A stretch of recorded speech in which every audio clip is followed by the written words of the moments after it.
Então, vocês perceberam alguns aspectos da ONU, irmãos? Olha, eu pesquisei vários vídeos.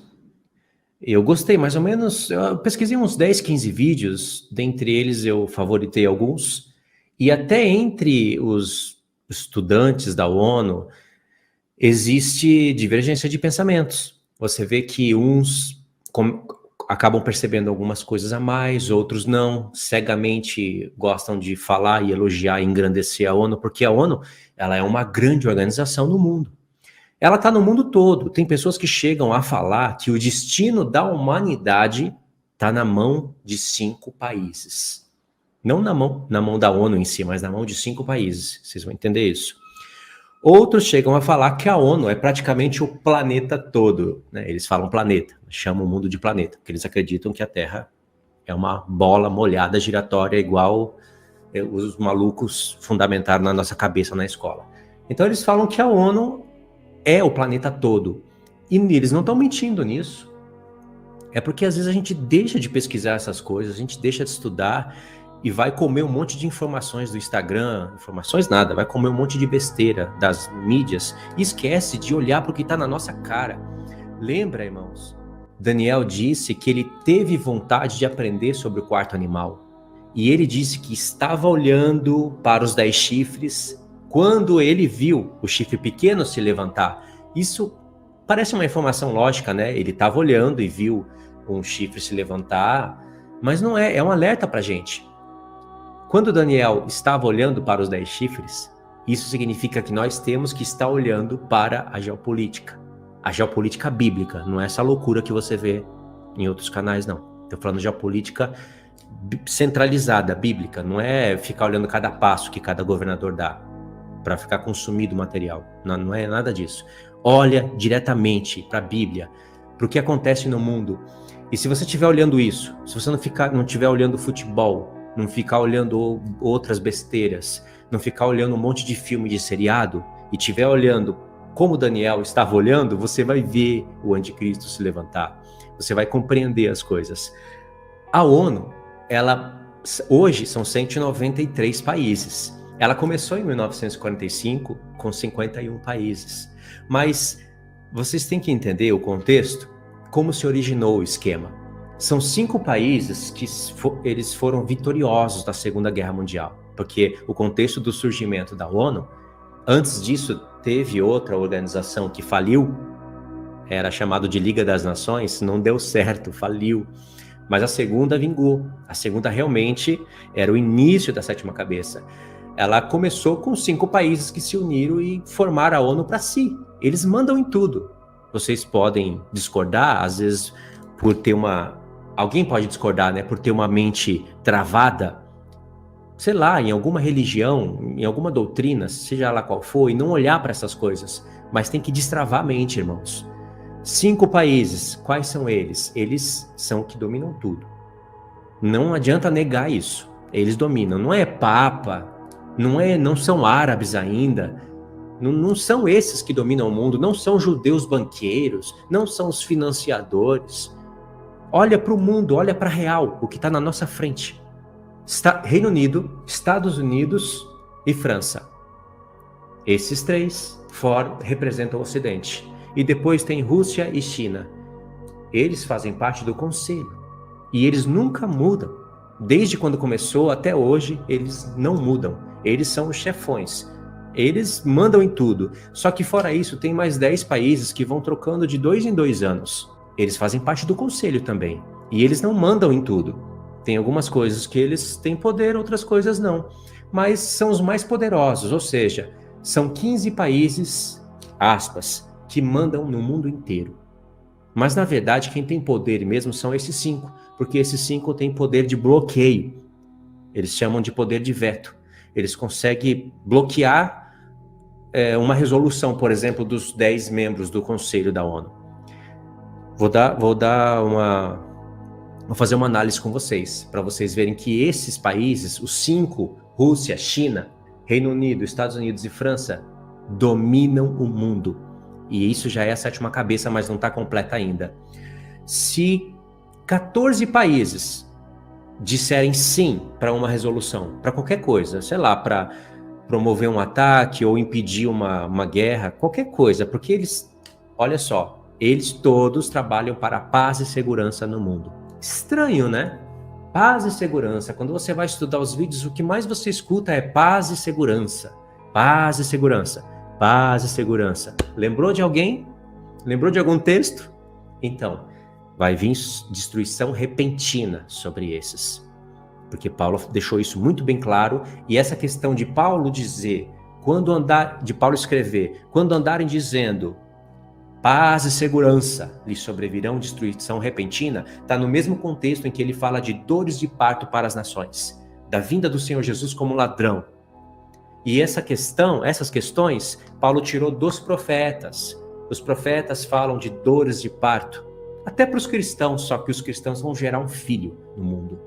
Jerusalém vai ter dores de parto, as nações terão dores de parto. Jesus está falando das dores, dos princípios das dores em Mateus 24, dores de parto, certo?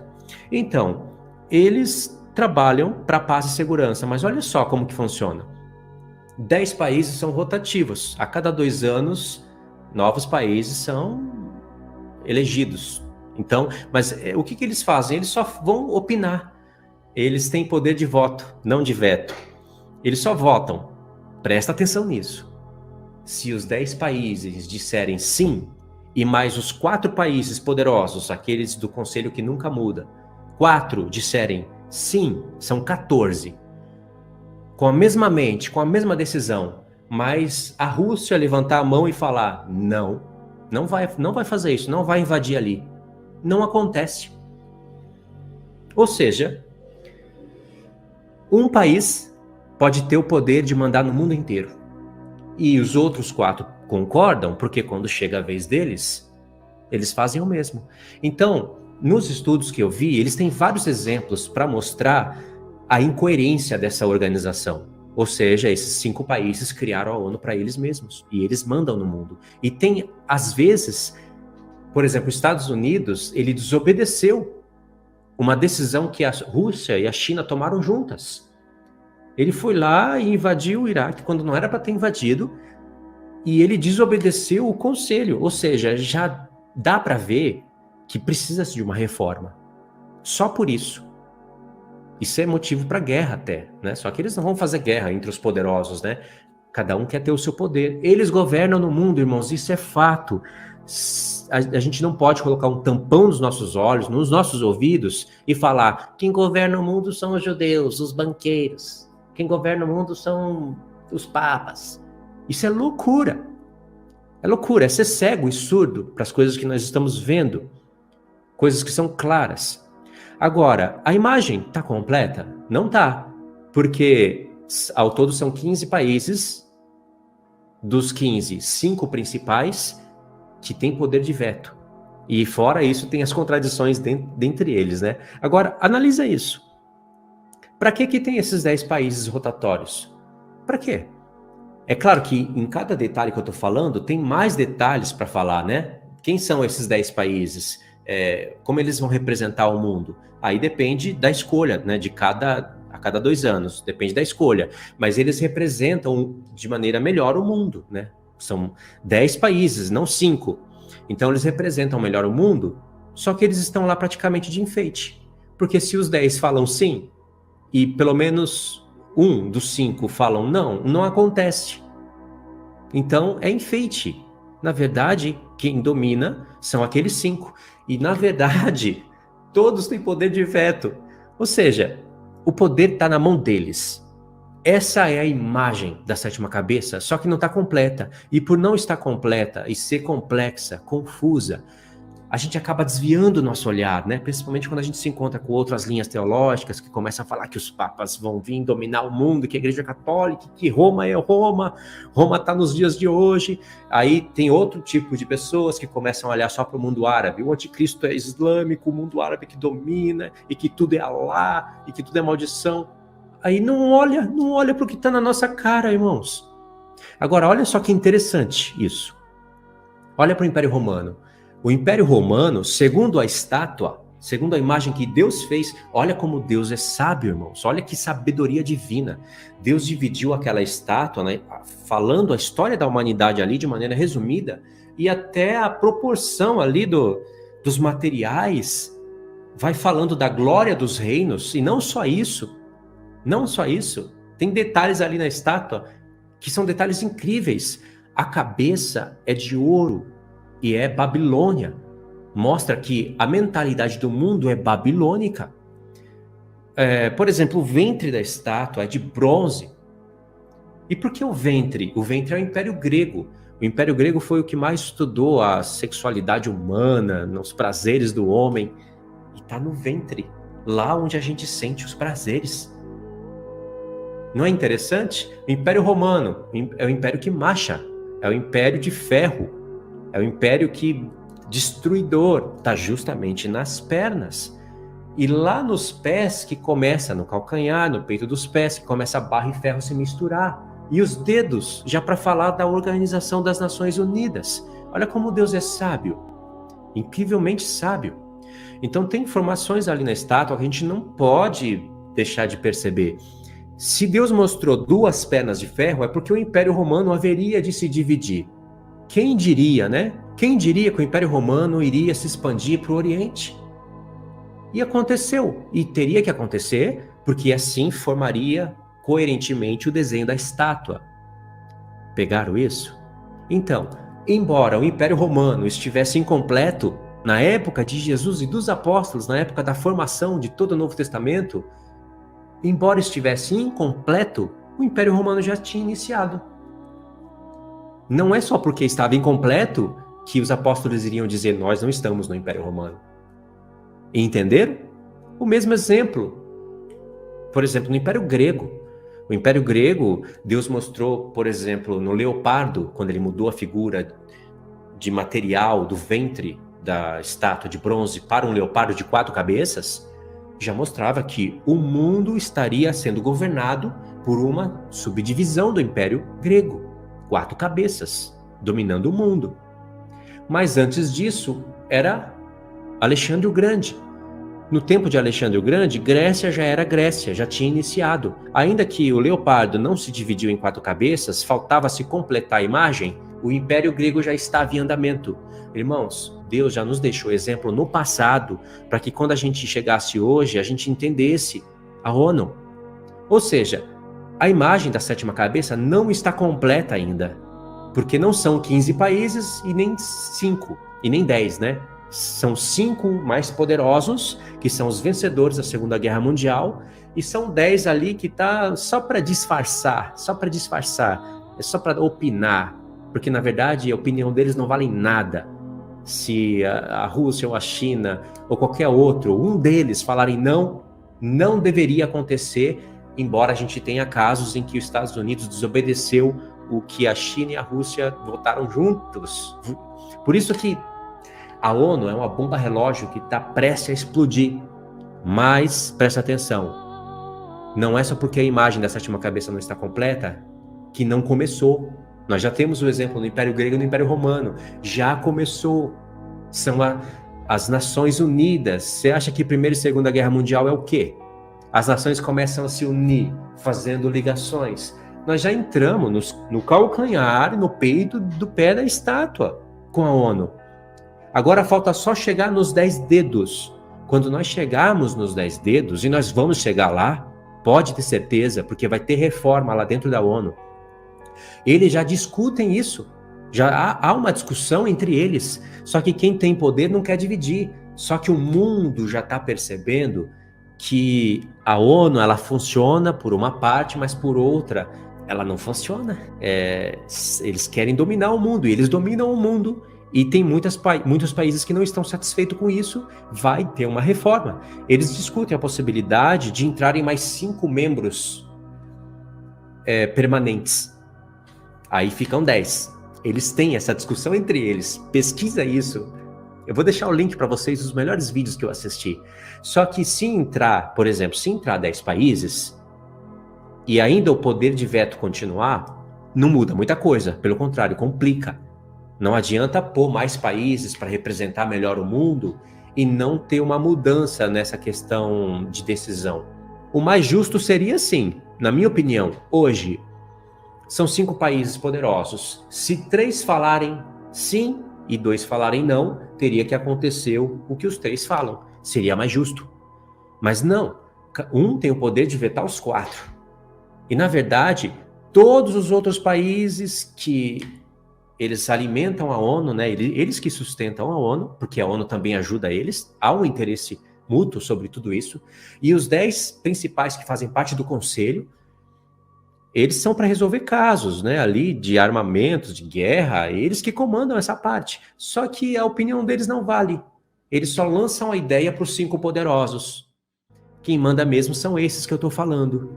Olha só, Rússia e China são países lá do Oriente. Se vocês sabem o que vai acontecer né, na 6ª taça da ira de Deus, esses países vão se juntar com a besta para guerrearem contra Cristo e a igreja. Pode ver que a França ela já está quase um país islâmico. Por quê? Por que isso? Vocês acham que a França foi escolhida à toa? Não foi. Ou seja, vai ter uma reforma na ONU, pode anotar isso. É necessário acontecer, independentemente das profecias da Bíblia. É necessário acontecer essa reforma. E eu acredito que nessa reforma que a 7ª cabeça da besta vai tomando aquela forma. Ou seja, os 10 reis vão se unir. E aí, quando se unir, vai estar perto para acabar a 7ª cabeça. Ela já se iniciou, 1945. Israel está ali, 1948. Então, quando se unirem esses 10 reis, não 5, não 15, 10, aí vai entrar uma outra parte da profecia. Aí vai ser aquela transição do 7º reino para o 8º. Aí as coisas fazem sentido. Aí a gente já sabe que a 7ª cabeça já está aí há 75, 76 anos no mundo. Olha que coerência. Ao invés de a gente encavalar o 7º e 8º reino dentro da última semana, como várias vezes eu falei no vídeo, ficava incoerente. Não é que tudo estava errado, mas estava incoerente. Agora a gente já sabe que a 7ª cabeça se iniciou. Falta ela se completar. Nós temos exemplos disso no Império Romano, no Império Grego. Não estava completo, mas já se iniciou. E aí vai se levantar o anticristo, vai fazer guerra contra os 3 principais, um dos 3 principais, ele vai subjugar esses 3 reinos, e aí ele vai reinar sobre os 10. E aí nós vamos diretamente para aquela profecia do Apocalipse 17. Os 10 reis e a besta terão poder 1 hora, que são 42 meses finais. E aí, depois dessa guerra, depois dessa mudança na ONU, lembra, a ONU é o mundo. O mundo todo é a ONU. Tem ali as subdivisões, organizações, tudo que a gente às vezes nem imagina, mas tem. Isso vai acontecer. E o 8º reino, que é o reino da besta, que é aquele reino que vai pôr marca, vai marcar os homens, vai trucidar o cristianismo por todos os cantos, por todos os lados, por todas as maneiras que vocês imaginam. Esse 8º reino procede do 7. Ou seja, esse reino aqui já faz parte do reino da besta. Isso não faz mais sentido para você? Claro que faz. Agora pergunta, onde que estão os papas? Aonde que estão os árabes? Todos eles estão aí. Todos. Falta só a imagem se completar, a imagem da 7ª cabeça, ficar coerentemente como Deus mostrou. E vai ficar. Assim como Roma era só o Império Ocidental, foi para o Oriente, vai acontecer. E não é à toa a perna do Oriente, a perna esquerda da estátua, cair pelos turcos otomanos. A Constantinopla, né, que foi dominada pelo Império Papal, cair pelos turcos otomanos e eles dominarem ali uma parte da perna de ferro. E lá no final da Primeira Guerra Mundial, o reino ficar fraco e se desfragmentar naqueles países do Oriente Médio. Isso não é por acaso, já é um preparo para a parte dos pés, para a parte dos dedos, aonde entra o mundo árabe. Entendeu? Então isso para mim faz muito mais sentido. Para você, o que você acha?